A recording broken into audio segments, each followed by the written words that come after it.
Hello everyone. Target WBP and KP, West Bengal পুলিশের constable এবং SI এবং কলকাতা পুলিশেরও সেম কনস্টেবল এবং এসআই এর পরীক্ষা টার্গেট করে যারা পড়াশোনা করছো তাদের জন্য আমার এই নতুন সিরিজ, পুরোটাই ম্যাথামেটিক্সের উপরে।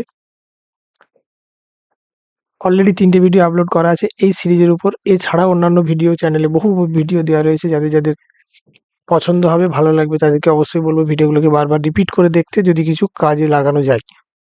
তো যেটা আমরা আগের ভিডিওতেও করেছি, যে প্রতিটা ভিডিও আমরা 10টা করে অঙ্ক নিচ্ছি।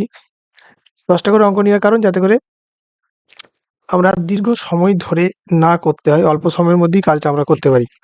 সেটাকে টার্গেট রেখে আমরা অল্প সময়ের মধ্যে অঙ্কটাকে করার চেষ্টা করছি, যাতে করে বেশিক্ষণ ধরে একটা ভিডিওর প্রতি অ্যাটেনশন না থাকে, নিজের পড়াশোনাতে মন দেওয়া যায়। এটা শুধুমাত্র প্র্যাকটিসের লক্ষ্য করে করানো হচ্ছে। তো এই ভিডিও অন্যান্য ভিডিওর মতো 10টা অঙ্ক আছে, আমি সরাসরি প্রথম অঙ্কে চলে যাচ্ছি। এই যে অঙ্কগুলো আছে, এগুলো বিভিন্ন পরীক্ষায়, শুধুমাত্র যে পুলিশের পরীক্ষায় কাজে লাগবে এরকমটা নয়, যদিও এটা পুলিশের পরীক্ষাকে টার্গেট করেই বানানো হয়েছে, সব রকম পরীক্ষায় কাজে লাগতে পারে। তো প্র্যাকটিস সেট 4-এর প্রথম অঙ্কতে চলে যাচ্ছি। একটি ঘড়ি 20% লাভে বিক্রি করা হলো। যদি ঘড়িটির ক্রয় মূল্য এবং বিক্রয় মূল্য প্রতিটিকে 100 টাকা কমিয়ে দেওয়া হয়, তাহলে 5% লাভ কম হয়। ঘড়িটির প্রাথমিক ক্রয় মূল্য কত ছিল? এই অঙ্ক দুরকম ভাবে করা যেতে পারে, দুই নয়, একাধিক নিয়ম আছে। একটা আমি ধরে নিলাম যে সিপি অর্থাৎ ক্রয় মূল্য প্রথমে কি ছিল, x টাকা। 20% লাভে বিক্রি করলে এসপি কত হবে, x ইন্টু 20% বেশি, অর্থাৎ 120/100, কাটাকুটি করলে 6/5, অর্থাৎ 6x/5 বিক্রি হবে।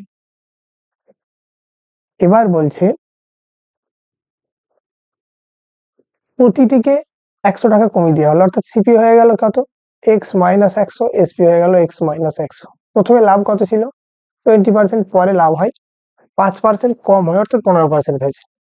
এখন কত লাভ, এখন বিক্রয় মূল্য হচ্ছে 6x/5 - 100, এটা বিক্রয় মূল্য। এর থেকে যদি আমি সিপি অর্থাৎ ক্রয় মূল্য বাদ দিয়ে দিই, তাহলে এইটা পাবো আমার প্রফিট। এটা কি আসবে, x/5। এরকম ভাবে আমি করলাম, 6x/5 - 100 - x প্লাস 100। এটা আমি একবারে মুখে মুখে করছিলাম, যদি অসুবিধা হয় ওই জন্য করে দিচ্ছি। 6x - 5x/5, that is x/5। এটা হয়ে গেল এখন প্রফিট। এই প্রফিটটা বলছে 5% কম, অর্থাৎ এটা কত, এটা 15% প্রফিট। প্রফিট এটা অ্যামাউন্ট, এর পার্সেন্টেজ কি করে পাবো, এটা হচ্ছে প্রফিট। সিপি কত ছিল, x/100, সেটা হচ্ছে 15%, অর্থাৎ এটা ইন্টু 100 ইকুয়ালস টু 15। এটাকে আমরা ঠিক করবো কি করে, কাটাকুটি যদি করে নি, 5 দিয়ে 5 3 5 20, তাহলে এটা কি আসবে 20x/5, আর এইটাকে যদি ডান দিকে গুণ করে দিই, এটা চলে আসবে 3x - 100। ইমপ্লাই করছে এটাও 5টা গুণ হয়ে গেলে এটা হয়ে যাবে 15x, আর এটা হচ্ছে 500। এটা যদি এদিকে চলে আসে 5x x ইকুয়ালস টু -100, অর্থাৎ এই জায়গাটা একটুখানি ভুল আছে অঙ্কটাই। এই যে 5% কম লেখা আছে, এটা কমটা হবে বেশি, অঙ্কটা একটুখানি ভুল আছে। অর্থাৎ এটা যদি বেশি হয়, যে কারণে কম লেখার কারণে অঙ্কটাকে আসছে না, বেশি হলে অঙ্কটাকে কি আসবে দেখাচ্ছি। প্রফিট পার্সেন্টেজ হবে x, এটা হচ্ছে প্রফিট। সিপি ছিল x - 100 ইন্টু 100% ইকুয়ালস টু 25, অর্থাৎ 20 আগে ছিল, 5% বাড়লে হবে 25। এটাকে আমরা কাটাকুটি করব, 25 এটা হয়ে যাবে 4, তাহলে 4x/5 ইকুয়ালস টু ডান দিকে চলে গেলে x - 100। 5 যদি এদিকে গুণ হয়ে যায়, এটা হবে 5x, এটা হবে 500, অর্থাৎ এখান থেকে পেয়ে যাব x ইকুয়ালস টু 500। এইটা হয়ে যাবে উত্তর, অপশন বি। তাহলে এই অপশন যেটা আমার 5% কম লেখা আছে, এটা কম হবে না, বেশি হবে। এইভাবে এই অঙ্কটাকে সলভ করা যায়। এছাড়া উত্তর ধরে করা যায়, উত্তর ধরে করা একটা খুব সহজ উপায়, এত কিছু ক্যালকুলেশন করার দরকার হয় না। এটা একটা ভালো অঙ্ক। পরের অঙ্ক, প্রদত্ত চিত্রে বৃত্তের কেন্দ্র হলো ও, এ ও বি 40 ডিগ্রি উপরে আমাদের দেখানোই আছে, তাহলে ও এ বিটা কি হবে, ও অর্থাৎ এই অ্যাঙ্গেলটা কি হবে। আচ্ছা এইটাও আর এটাও আর, রেডিয়াস অর্থাৎ এই দুটো ইকুয়াল, ইকুয়াল হলে কি হবে, এদের অপোজিট অ্যাঙ্গেল অর্থাৎ এইটা এবং এইটা এই দুটো ইকুয়াল হবে। তিনটে কোণের যোগফল 180 ডিগ্রি, একটা 40 আমি সেটাকে বিয়োগ করে দিলাম, তাহলে বাকি থাকে 140 ডিগ্রি। এই 140 ডিগ্রি এই দুটোর যোগফল, তাহলে এক একটা কি হবে, যেহেতু সমান 70 ডিগ্রি। সমান কি করে বললাম না, আর এই বাহু দুটোই হচ্ছে রেডিয়াস, রেডিয়াস অফ দি ব্যাসার্ধ কার, এই বৃত্তের ব্যাসার্ধ, এই দুটো সমান, সমান হলে এদের বিপরীত কোণগুলো হবে সমান, তাহলে টোটাল 140 হলে এক এক হয়ে যাবে 70। অপশন ডি হচ্ছে কারেক্ট। পরের অঙ্ক, 30 জন লোক 8 দিনে কাজ করে 720 টাকা উপার্জন করে, 45 জন 6 ঘন্টা কাজ করে, দিনে 6 ঘন্টা করলে কত টাকা উপার্জন করবে। আমি এটাকে টোটাল কত ঘন্টার হিসেবে নিয়ে আসছি, এটাকে অন্যভাবে করা যায়। আমি একটা অন্যভাবে দেখাচ্ছি যে 30 জন 8 ঘন্টা করলে টোটাল কত ঘন্টা কাজ করে, 8×3 = 24, 240 ঘন্টা। এই 240 ঘন্টা টোটাল লেবারের জন্য কত টাকা পাওয়া যাচ্ছে, 720। অর্থাৎ যদি এর মাল্টিপ্লাইং ফ্যাক্টরটা দেখি সেটা হচ্ছে 3, অর্থাৎ 1 ঘন্টার কাজ হলে বাই 3, অর্থাৎ 3 করে পাওয়া যাচ্ছে, 3 টাকা করে। এবার বলছে 45 জন 6 ঘন্টা করে, তাহলে কত ঘন্টা, 45 জন 6 ঘন্টা করে, 6×5 = 30, 0 3 270 ঘন্টা। তাহলে ঘন্টায় 3 হলে টোটাল কত টাকা পাবে, 270 × 3, অর্থাৎ এখানে 0 810 টাকা, অর্থাৎ অপশন হয়ে যাবে এ। এটা আমরা কি করলাম না, টোটাল কাজটাকে ঘন্টায় রূপান্তরিত করলাম। 30 জন 8 ঘন্টা কাজ করলে 240 ঘন্টা হয়। এই 240 ঘন্টা কাজের জন্য, এই 240 ঘন্টা কাজের জন্য 720 টাকা পাওয়া যায়, অর্থাৎ ঘন্টায় 3 টাকা করে। সিমিলারলি 270 ঘন্টার জন্য কত পাবো, ঘন্টায় 3 টাকা করে পেলে ইন্টু 3 810 টাকা, অর্থাৎ 810 টাকা টোটাল উপার্জন হবে। পরের অঙ্ক, 3 অঙ্ক বিশিষ্ট যে বৃহত্তম সংখ্যা 10, 12, 15 দ্বারা ভাগ করলে 4 অবশিষ্ট থাকে তা হয়। তাহলে আগে দেখবো যে এটা যদিও জানার কথা, তবু আমরা করে নেবো। 10, 12, 15 লসাগু কত, 60 হয়, তবু আমরা করে দেখে নেবো। 5, 6, 15, 3 দিয়ে যাবে 5, 2, 5, এবার 5 দিয়ে যাবে 1, 2, 1। তাহলে এলসিএম বা লসাগু কত হবে, 2 × 3 × 5 × 2, অর্থাৎ 60। 60 হয়ে গেল লসাগু। এবার কি করতে হবে, 3 অঙ্কের বৃহত্তম সংখ্যা যেটা, 3টে 9, তাহলে এই 60 দিয়ে এটাকে আমরা ডিভাইড করবো। 9 থাকে, 3 থাকে 9, অর্থাৎ 6 খাবে, 6 6 36, ভাগশেষ কত রয়ে যাচ্ছে, 39। অর্থাৎ এই 999 থেকে যদি আমরা 39 বাদ দিই, সংখ্যাটা হয় 960। তো 3 অঙ্কের বৃহত্তম সংখ্যা 960, যেটাকে 10, 12, 15 দিয়ে ভাগ করা যায়, কিন্তু উত্তরটা তা চাইনি, এর 4 ভাগশেষ থাকবে, অর্থাৎ এর সাথে আমরা 4 যোগ করব, উত্তর হয়ে গেল 964। 3 অঙ্কের বৃহত্তম সংখ্যা হচ্ছে 964, যেটাকে 10, 12, 15 দ্বারা ভাগ করলে 4 ভাগশেষ থাকে। পরের অঙ্ক,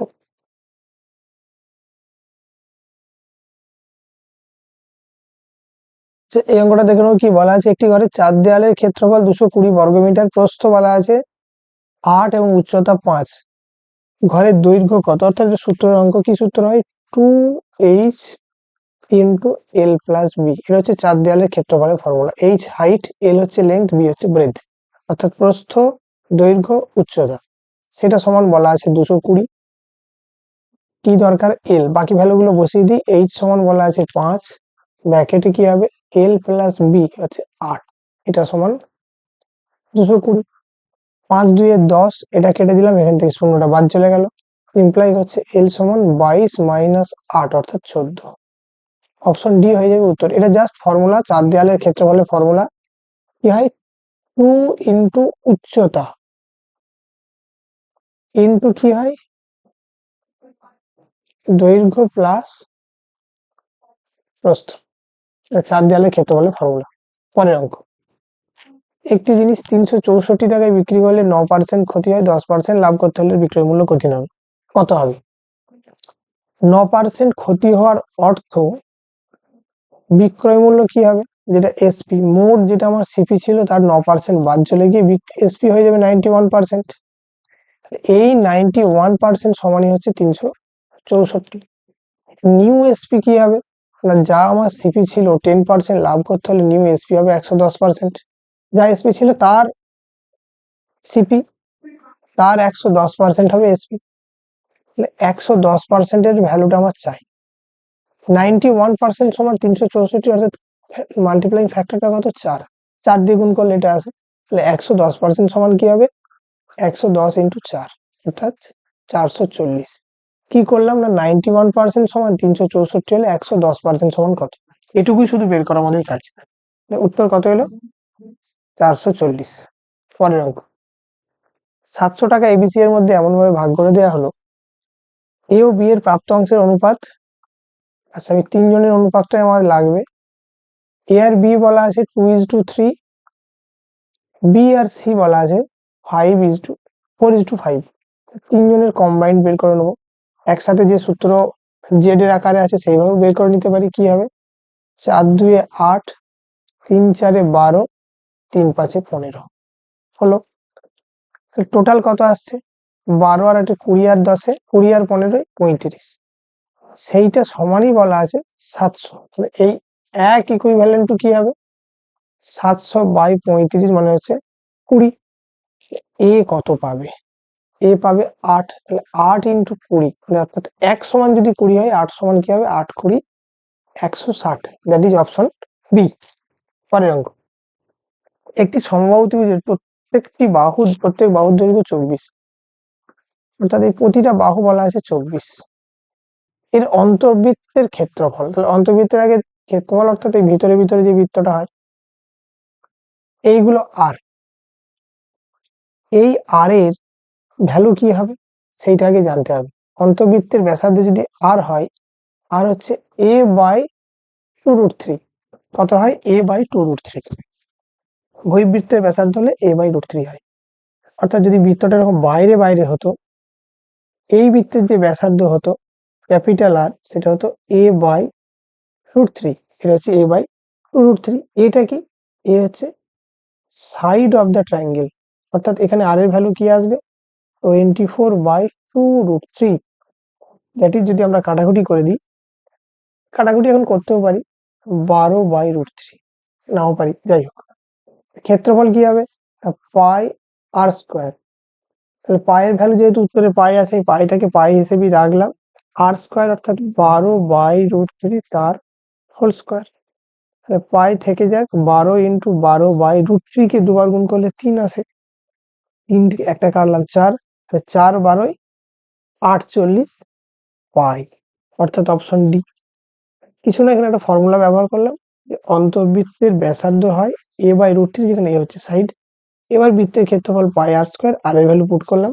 এখানে যেহেতু উত্তরগুলো পাইয়ের মতোই পাই দিয়েই দেওয়া আছে, আমাদের পাইকে আর 22/7 বা 3.14 এই ভ্যালুগুলো পুট করার দরকার নেই, তাহলে উত্তর হয়ে গেল 48 পাই।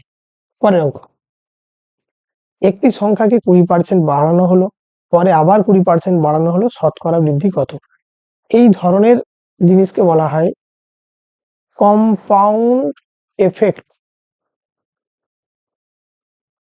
অর্থাৎ একই জিনিসের উপর পরপর দুটো এফেক্ট হচ্ছে, সেটা বাড়ানো হতে পারে কমানো হতে পারে। 1 নম্বর এটাকে আমরা কিভাবে করতে পারি, 20%, 20% প্লাস 20 ইন্টু 20/100, অর্থাৎ এটা কি করলাম, a plus B plus ab/100 এত পার্সেন্ট, এখানে এ একটা প্রথমবার, দ্বিতীয়বার সেম যদি থাকতো তাহলে কি করতাম, 2a প্লাস a²/100, এটা প্রথম ফর্মুলা। তাহলে এই ক্ষেত্রে কি হবে, 2a একই জিনিস, অর্থাৎ 40 প্লাস এটা হয়ে যাবে 400/r, অর্থাৎ 44%, এটা আলটিমেট পার্সেন্টেজ হয়ে যাবে। 2 নম্বর আর কিভাবে করতে পারি, এটাও সেই কম্পাউন্ড ইফেক্টের অঙ্ক, যেটা কম্পাউন্ড ইন্টারেস্টে বারবার কাজে লাগে। 20% সমান হচ্ছে 1/5, অর্থাৎ যে জিনিস 5 ছিল সেটা বেড়ে গিয়ে কি হবে 6, 5-এ 1 বৃদ্ধি, দুবার বেড়েছে, অর্থাৎ সেই ঘটনাটা আর একবার হয়েছে। এবার সিম্পলি আমরা গুণ করে দেবো, যেটা ছিল 25 সেটা বেড়ে হয়েছে 6×6 = 36, এবারে এটাকে আমরা 100 করে নেবো, অর্থাৎ 4 দিয়ে গুণ 100, এটাকেও আমরা 4 দিয়ে গুণ করবো 144, অর্থাৎ যা ছিল 100 সে হয়ে গেল 144, তাহলে বৃদ্ধি কত, 44%। উত্তর হয়ে গেল অপশন ডি। লাস্ট অঙ্ক 10 নম্বর। এ একটা কাজ 18 দিনে, বি 15 দিনে করতে পারে। এই ধরনের অঙ্ক দেখলেই আমরা খুব প্রবলেম না হলে এলসিএম মেথডে করব।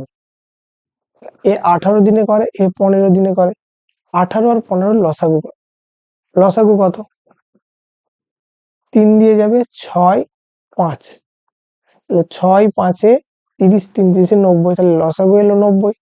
অর্থাৎ এই 90টাকে ধরে নেবো টোটাল কাজ।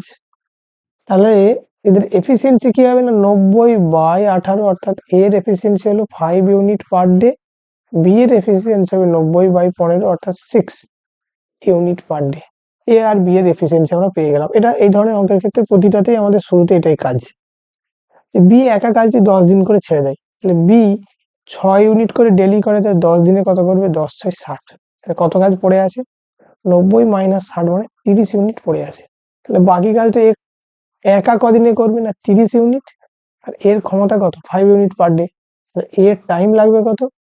টোটাল কাজ বাই ক্ষমতা, অর্থাৎ 30/6 6 ডেজ, অপশন সি। এগুলোকে এই নিয়মে আমরা যদি ফ্র্যাকশনে না করি, এই নিয়মে করি, ওটা অনেক সোজা হয়, ক্যালকুলেশন অনেক সোজা হয়, বুঝতে অনেক সোজা লাগে। অর্থাৎ এখানে কি পেয়ে গেলাম না, এ একা বাকি কাজটা 6 দিনে শেষ করবে। অপশন সি হলো এই কোশ্চেনের সঠিক উত্তর।